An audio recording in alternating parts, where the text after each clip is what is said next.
بزرگان محترم، نوجوانان ملت، دینی ایمانی بھائیوں، اس وقت ملک کے جو حالات ہیں اس سے آپ سب اچھی طرح واقف ہیں۔ پورے ملک میں چاروں طرف مغرب سے لے کر مشرق تک، جنوب سے لے کر شمال تک جس بات کا تذکرہ سب سے زیادہ ہے، خاص و عام کی زبان پر ہے اور بحث کا موضوع بنا ہوا ہے، وہ وقف ترمیمی بل 2024 ہے، جسے موجودہ حکومت نے پارلیمنٹ میں پیش کیا ہے۔ اور آپ اچھی طرح یاد رکھیں کہ یہ بل موجودہ حکومت نے پیش کیا ہے، ابھی یہ بل پاس نہیں ہوا ہے، لیکن یہ بل اتنا خطرناک ہے اور ایسا کالا قانون ہے کہ اگر وقف ترمیمی بل 2024 جسے موجودہ حکومت نے پارلیمنٹ میں پیش کیا ہے، اگر یہ پاس ہو جاتا ہے تو پھر ہماری مسجدیں نہیں بچیں گی، ہمارے مدارس نہیں بچیں گے، ہماری عیدگاہ کو ہم نہیں بچا پائیں گے، ہمارے قبرستان، ہماری درگاہوں کو ہم نہیں بچا پائیں گے، ہماری تعلیم گاہیں نہیں بچ پائیں گی۔ یہ ایسا خطرناک اور کالا قانون ہے۔ حضرات گرامی، آپ سب جانتے ہیں کہ اللہ تبارک و تعالی نے اہل ایمان بندوں کو حکم دیا ہے کہ اپنی پسندیدہ چیز میری راہ میں خرچ کرو۔ اسی حکم کا یہ نتیجہ ہے کہ پوری دنیا میں آج اوقاف کی املاک اور جائیدادیں موجود ہیں۔ ہمارے ملک میں بھی ہمارے اسلاف، ہمارے آباء و اجداد، ملت کی فکر رکھنے والے مخلصین، محسنین نے اپنی املاک اور اپنی جائیدادیں قوم کے نام وقف کی ہیں۔ اسی کو اوقاف کہا جاتا ہے، اور پورے ملک میں، ملک کے طول و عرض میں، ملک کی تمام ریاستوں میں اوقاف کی جائیدادیں اور ہمارے آباء و اجداد اور اسلاف کی نشانیاں موجود ہیں۔ اب ہمارے آباء و اجداد نے، اسلاف نے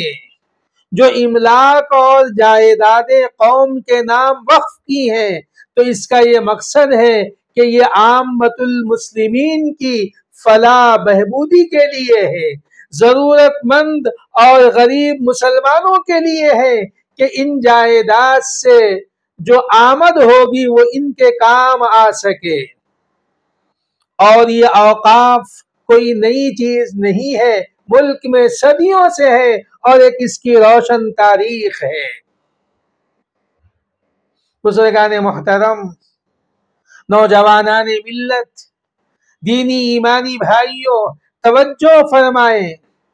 کہ جب حکومت نے پارلیمنٹ میں اس بل کو پیش کیا تو یہ اتنا خطرناک ہے